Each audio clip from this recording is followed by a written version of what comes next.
యుద్ధంలో ఇప్పటిదాకా ఏంటి అక్కడ ఏం జరుగుతుందో ఎవరి మాట్లాడి చెప్తారు. దాన్ని శాటిలైట్ పిక్చర్స్ ద్వారా చెక్ చేసి ధృవీకరించుకుంటున్నారు విదేశీ జర్నలిస్టులు వాళ్ళు. ఇక అది ఆగిపోబోతోంది.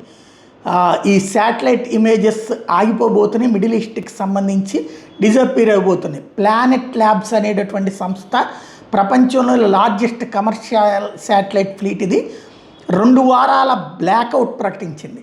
హై రిజల్యూషన్ ఇమేజరీలో ఇది ప్రత్యేకమైంది. మిడిల్ ఈస్ట్లో ప్రత్యేకించి ఇరాను, గల్ఫ్ స్టేట్స్, వాటి అనుబంధ దేశాలకు సంబంధించినవన్నీ కూడా దీని ద్వారానే ఇప్పుడు పిక్చరైజ్ చేస్తున్నారు. ఆ పేలుళ్ళు, తర్వాత విధ్వంసం, ఇదంతా కూడా సౌండ్స్తో సహా పిక్చరైజ్ చేస్తుందన్నమాట, అందజేస్తూ ఉంటుంది. ఇప్పుడు అవి కాస్త ఆగిపోతుంది. ఆరామ్కో విజువలైజ్ చేసింది కూడా అదే.